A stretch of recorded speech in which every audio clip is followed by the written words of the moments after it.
Selamat malam para sedulur dimanapun saudara-saudara berada. Terima kasih masih mau menyaksikan channel Secangkir Kopi Pahit. Ya, malam hari ini juga jangan lupa ngopi. Ya, biasanya saya itu kopi pagi, kopi sore atau kopi malam. Biasanya saya suka ngopi. Nah, mungkin ada beberapa di antara kita yang suka ngopinya pada malam hari sambil kongkow-kongkow, ya, ngobrol-ngobrol. Nah, malam hari ini kita masih tetap membicarakan tentang diri kita sendiri, nah, yaitu tentang hati kita. Kenapa penting? Karena memang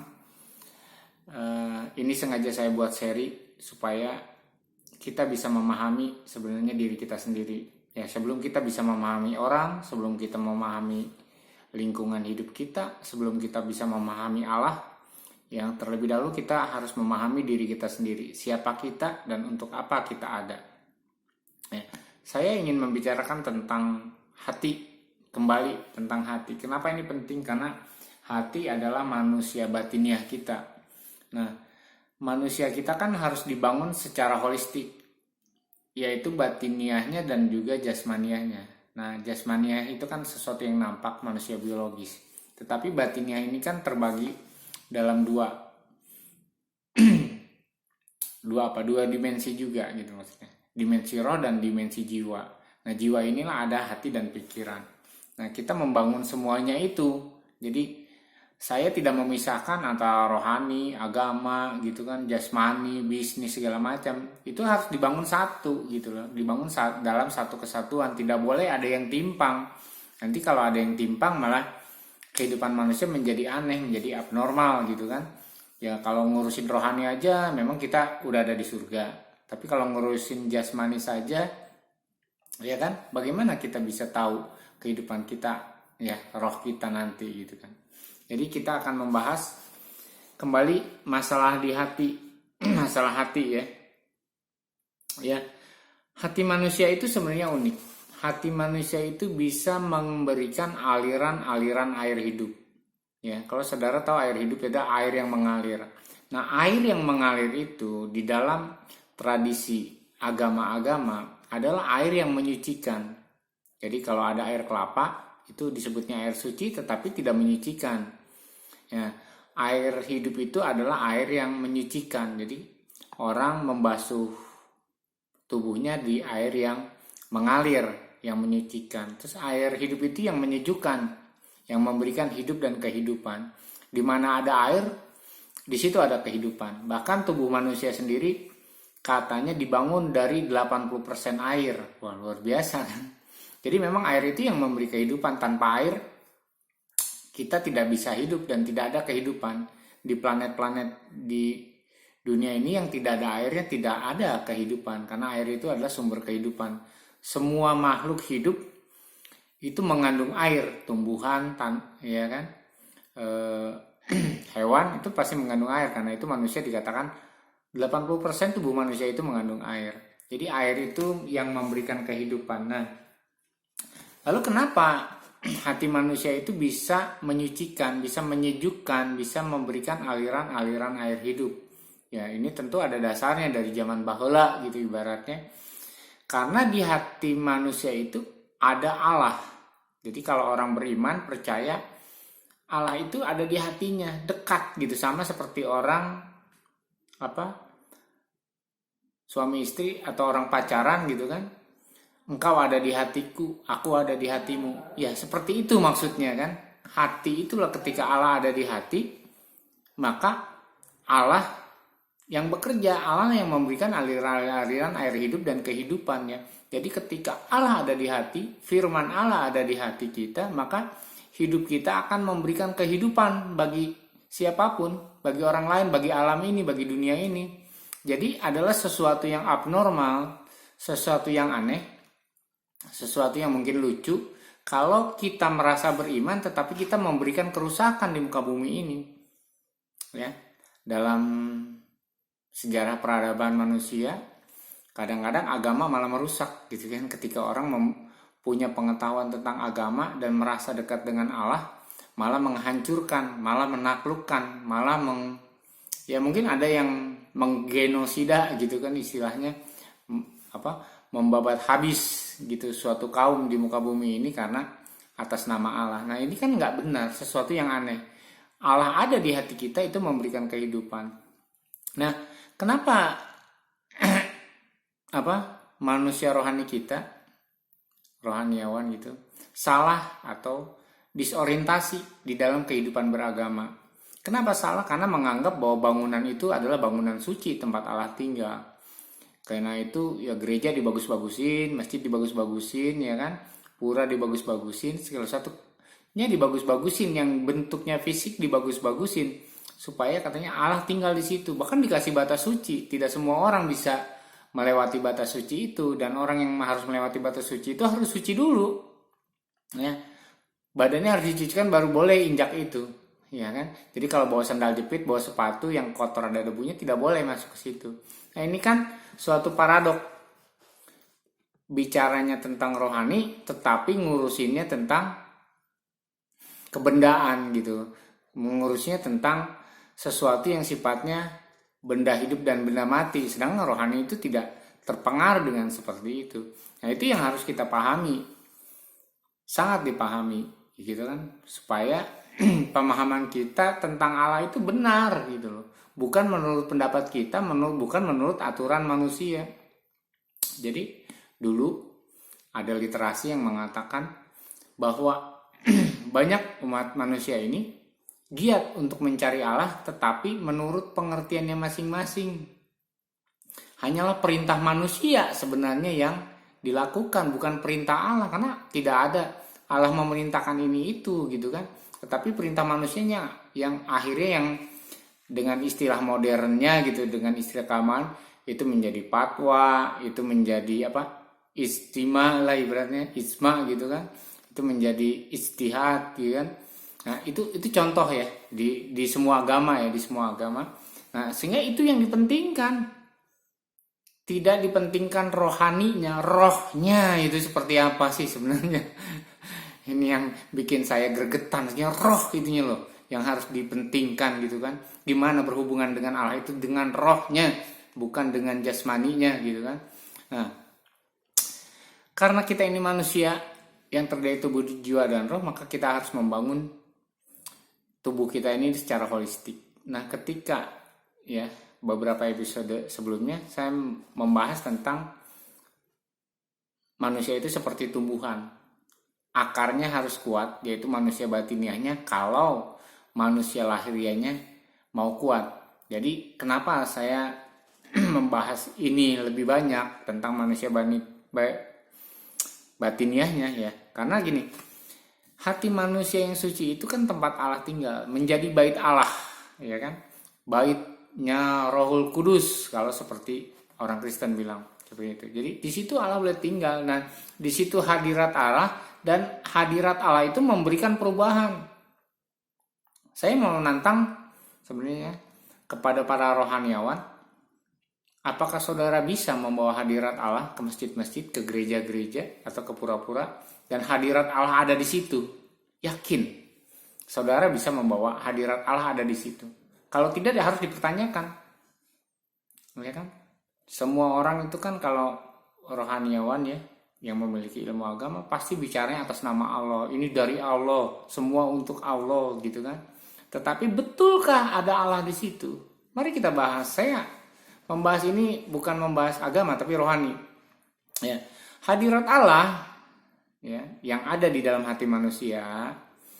Ya, saya ini petani, saya sebenarnya lebih banyak aplikasikan hadirat Allah itu di dalam kehidupan saya sebagai petani, sebagai bisnismen. Ya bukan sebagai rohaniawan gitu kan, menjadi menjadi sufi atau biara. Karena hidup saya biasa-biasa saja. Sehari-hari saya menjakul, menyiram tanaman dan melakukan pekerjaan-pekerjaan yang tidak ada hubungannya dengan rohani gitu kan. Kalau orang dunia tidak ada hubungannya dengan agama, tapi saya melakukannya gitu kan. Hadirat Allah itu memberikan perubahan. Seharusnya ketika orang merasakan hadirat Allah, ketika orang berdoa, ketika orang melakukan ritual dan merasakan hadirat Allah, itu pasti memberikan yang pertama adalah pemulihan bagi jiwanya. Ya, kenapa para pemuka agama suka teriak-teriak menegur orang berdosa? Karena dia tidak membawa hadirat Allah, yang dia bawa emosi. Hai saudara, bertobatlah. Wah, teriak-teriak gitu kan. Ya, sehingga orang bukan bertobat malah sakit hati. Itu kan tidak membawa pemulihan bagi hati manusia. Sedangkan hadirat Allah yang kita harus bawa, ya, yang mengalir dari hati kita, kalau memang ada Allah ya di hati kita, maka apa ya? Orang melihat senyum kita aja merasakan kasihnya Allah. Orang merasakan hadirat Allah, orang merasakan sentuhan Allah. Jadi saya pernah membayangkan kan di kebun ya, mungkin beberapa sesi yang lalu, ketika saya menyentuh tanaman, ada hadirat Allah dan tanaman tumbuh hidup, dan ya seperti aliran-aliran air hidup yang mengalir dari sebuah sungai, ya kan, yang memberikan kehidupan. Nah itu saya berpikir seperti itu. Saya mengimajinasikan seperti itu. Yang kedua, hadirat Allah itu menginsafkan manusia akan dosa, akan kebenaran dan penghakiman. Jadi manusia tidak usah ditegur dengan teriak-teriak, dikasih ayat-ayat, dikasih ancaman-ancaman untuk dia bertobat. Ada hadirat Allah di situ, ya, ada hadirat Allah di situ, pasti orang akan insaf, akan dosa, akan kebenaran dan akan penghakiman. Jadi tidak perlu ditegur-tegur, asal kita membawa hadirat Allah. Kalau hadirat Allah ada di hati kita, syaratnya kan itu. Nah masalahnya, kita belajar agama tapi tidak pernah membawa hadirat Allah. Duh, saya marah-marah. Saya bukan rohaniawan, saya seorang petani, tetapi saya bicara seperti ini karena saya melakukan. Hadirat Allah ada di kebun saya, hadirat Allah ada di kafe saya. Dan saya selalu berdoa. Kalau ada orang masuk kebun saya, ada orang makan dan minum di kafe saya berharap ada lawatan Allah. Allah menjamah hati orang yang duduk makan di situ. Allah menjamah orang yang berbisnis dengan saya, sehingga ada hadirat membuat orang itu insaf. Ya saya tidak perlu menegur dia berdosa atau tidak, memulihkan hidup dia. Jadi satu kali ada seorang bapak-bapak datang cerita curhat segala macam. Wah, ini orang mau insaf kayaknya. Jadi ketika masuk kebun saya gitu kan, karena saya membawa hadirat Allah ke kebun saya. Paham ya? Jadi hadirat Allah itu kan tadi ada di hati kita, Allah ada di hati, firman Allah di hati, maka itu membawa dampak yang baik, bukan dampak yang buruk, bukan yang membuat orang teriak-teriak, bukan yang membuat kita marah, membuat orang sakit hati. Hadirat Allah itu menyembuhkan, memulihkan, menginsafkan tubuh dosa manusia gitu kan. Nah, yang selanjutnya kan tadi baru saya bilang bahwa hadirat Allah itu menyembuhkan. Banyak sekali saya melihat ada orang sakit, ketika dia berdoa dan merasakan hadirat Allah hadir, maka kesembuhan terjadi. Banyak orang mengalami yang tadinya gangguan jiwa, ya, teman saya banyak yang melakukan ibaratnya melayani orang-orang yang dengan ODGJ, orang dengan gangguan jiwa, ya cuma berdoa, ya kan, meminta Allah hadir, dan itu mengalami kesembuhan, walaupun kesembuhannya bertahap, tapi progresif, ada perubahan, gitu kan, karena dari dalam hati manusia itu mengalir aliran-aliran hidup yang memberikan kehidupan bagi siapa saja yang dekat dengannya, gitu kan. Nah, setelah menyembuhkan itu kan menginsafkan, mempertobatkan, ya mungkin saudara tidak pernah mengalami atau kita jarang mengalami, tetapi saya banyak melihat dan banyak mengalami ketika orang dekat dengan saya, ketika orang dekat dengan teman-teman saya yang memahami apa yang saya katakan ini di tempat ini, itu mengalami pertobatan, ingin bertobat. Ya, tiba-tiba ada orang curhat, dia melihat saya ngomong berbicara, kita tidak ngomongin firman Tuhan, kita nggak ngomongin ayat-ayat, tiba-tiba dia ingin bertobat. Ya, dia mengakui dosanya di hadapan kita, lalu kita menuntun dia, membimbing, kan tidak ditegur, kan tidak dimarah-marahi sama kita, tetapi itulah hadirat Allah yang membawakan pertobatan gitu. Nah, selain membawakan pertobatan apa? Pencerahan. Ya, Nabi Sulaiman berkata, orang yang takut kepada Allah itu memiliki pengetahuan, memiliki hikmat, sehingga otaknya terbuka. Ya. Matanya terbuka, telinganya terbuka akan kebenaran, ya kan? Itu yang luar biasa, sehingga apa yang dulunya dia merasa bodoh dia bisa melihat. Ya, saya banyak mengalami pencerahan itu bukan di rumah ibadah, bukan di gedung ibadah, tetapi di kamar yang sempit, ya. Tapi juga di kebun yang banyak nyamuknya. Ya, karena saya merasakan hadirat Allah di situ dan saya coba belajar bahwa Allah itu memberikan saya pencerahan dan hikmat. Dan terus terang, ya, kalau saudara melihat upload video saya di channel ini, hampir setiap hari saya upload. Itu karena saya mendapat pencerahan setiap hari. Kadang saya dapat pencerahan bangun tidur, yang saya tidak tahu sebenarnya materi apa yang saya mau sampaikan. Tetapi saya tahu bahwa itu adalah kehendak Allah untuk saya sampaikan kepada sedulur semua, ya kan? Supaya menjadi sesuatu yang bermanfaat dan ada hadirat Allah, ya, ketika saudara-saudara ini menyaksikan channel YouTube ini, ya kan? Yang selanjutnya adalah memberikan perubahan. Perubahan itu adalah sesuatu yang tadinya buruk menjadi baik. Sesuatu yang tadinya abnormal menjadi normal. Sesuatu yang tadinya kacau balau menjadi tertib, ya kan? Jadi banyak pemulihan lah kan. Perubahan-perubahan yang terjadi ketika ada hadirat Allah, ketika kita membawa hadirat Allah ke dalam hati kita. Yang selanjutnya yang jarang sekali gitu kan orang bicarakan, ya, terutama di saudara-saudara yang Muslim, ya kan, Hindu, Buddha, yaitu mujizat. Mujizat adalah segala sesuatu yang tidak masuk akal yang terjadi karena kita ada di dalam hadirat Allah. Saya pernah menceritakan beberapa sesi yang lalu bahwa ketika saya berdoa bagi seorang anak ustadz yang dia sakit ginjal dan harus dioperasi, saya merasa bahwa Allah harus bekerja. Hadirat Allah yang saya bawa kemana-mana, yaitu di dalam hati saya ingin bekerja. Karena itu saya minta supaya anak itu sembuh. Ada di dalam hadirat Allah, jadi saya peluk, hadirat Allah datanglah menyembuhkan dan memulihkan dan sembuh. Ini tuh luar biasa. Sampai saat ini saya kangen untuk ketemu anak itu. Mungkin anak itu sekarang sudah belasan tahun, karena waktu dia sembuh ada mujizat lah umur 7 tahun. Dan ini suatu perkara yang luar biasa sebenarnya. Dan itu jarang diungkap oleh para rohaniawan. Rohaniawan malah mengeluarkannya ilmu-ilmu dan ayat-ayat terus yang dibahas. Tetapi hatinya kita tidak pernah digarap. Tidak pernah membuktikan bahwa hadirat Allah itu merubah, gitu kan. Itu yang harus diperhatikan. Ya.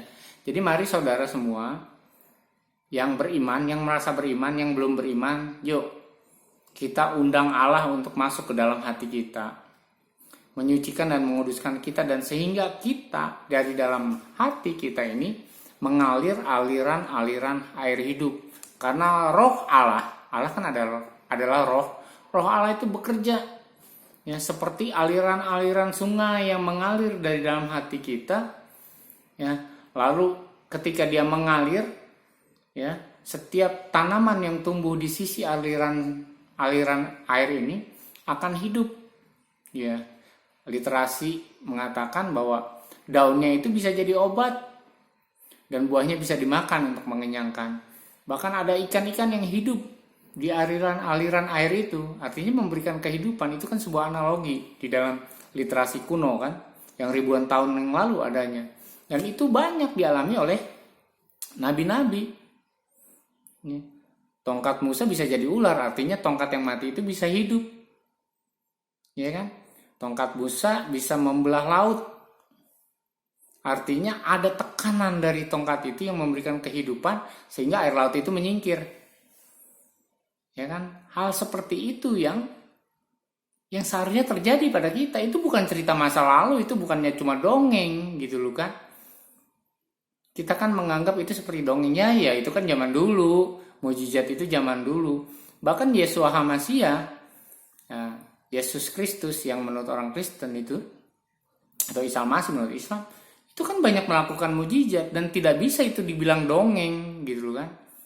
Ya, sang kuryang boleh dibilang dongeng, tetapi kejadian nabi-nabi itu kan bukan dongeng. Dan kita harus mempercayai bahwa kejadian itu harus masih ada sampai sekarang. Nah, kalau kita tidak percaya Allah memberikan mujizat, ya sudah, tidak usah dipercaya Allahnya. Bingung ya saudara, kalau saya marah-marah.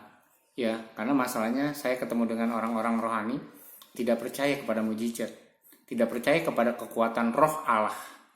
Dan itu membuat saya gregetan.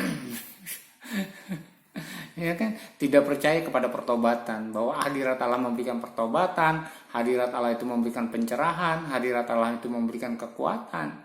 Biar yang lemah berkata aku kuat, yang miskin berkata aku kaya, kan begitu. Karena ada hadirat Allah di dalam hidup kita. Ketika hati kita suci dan mengalir aliran air hidup, ketika Allah kita undang masuk ke dalam hati kita. Kita ini menjadi baitnya Allah, bukan masjid, bukan gereja, bait Allah itu. Ya kan? Ini harus kita pahami, dan itu untuk kehidupan kita. Untuk kehidupan saya di kebun, untuk kehidupan saya jualan, untuk kehidupan saya mencangkul, untuk ya kan? Ketika saya mempercayai itu, saya tidak menjadi kiai, saya tidak menjadi ustadz, saya tidak menjadi pendeta, atau saya menjadi biara gitu, jadi sufi. Tidak, saya tetap setiap hari melakukan pekerjaan-pekerjaan yang dalam tanda kutip itu duniawi gitu kan. Tetapi saya membawa hadirat Allah di situ, mempercayai Allah di dalam segala hal dan di segala perkara dalam kehidupan saya. Dan saya mempercayai mujizat itu selalu terjadi dalam kehidupan saya, keluarga saya. Ya, jadi kami tidak kelihatan religius. Setiap hari saya pakai celana pendek dan kaos seperti ini ya. Ya, saya tidak punya kemeja yang banyak. Kemeja mungkin hanya untuk kondangan, dan saya tidak punya sepatu mungkin hanya untuk kondangan. Ya kan? Ya sederhana saja gitu kan. Sederhana saja gitu kan. Tetapi ketika kita mempercayai kuasa Allah di dalam hati kita, maka segala sesuatu yang tadi saya ceritakan itu terjadi. Jadi saudara-saudara, yuk kita belajar. Kita tidak perlu menjadi kelihatan religius, memakai atribut-atribut religius, ucapan-ucapan yang religius. Ya kita sederhana aja, jalani yang petani nelayan, ya kan? Ya biar merasakan hadirat Allah di laut, merasakan hadirat Allah di gunung. Tetapi kita memuliakan Allah dalam semuanya itu.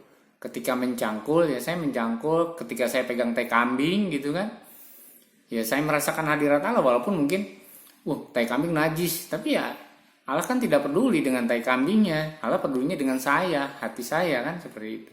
Jadi ini yang kita sharekan malam hari ini. Semoga bermanfaat, semoga memberikan pencerahan. Jadi saya berdoa supaya kita mengalami pencerahan. Apa yang saya ajarkan ini bukan bid'ah, karena saya mengalami sendiri dan punya dalil. Ya, dalilnya semua ada di dalam kitab suci. Jadi saya tidak perlu menyebutkan kitab suci dari agama A, B, dan C. Semuanya pasti ada di situ. Ya, karena itu saya ingin memberikan pencerahan.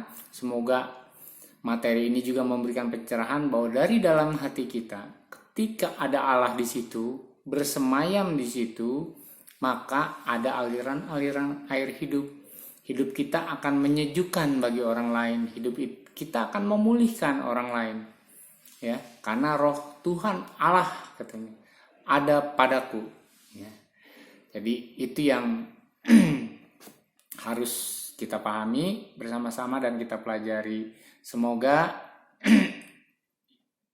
semakin hari kita semakin kuat, saudara semakin betah di channel ini, karena channel ini mengajak kita untuk merenung, ya, perenung, dan semoga kita mendapatkan hidayah dari hasil perenungan kita. Selamat malam, ya, tetap semangat, ya, tetap pelajari, tetap belajar berulang-ulang apa yang saya bagikan, saya sharekan. Ya, supaya kita mengalami pencerahan dan kita dapat memuliakan hidup kita sendiri, ya, sebelum kita bisa memuliakan yang lain. Terima kasih, jangan lupa ngopi. Salam secangkir kopi.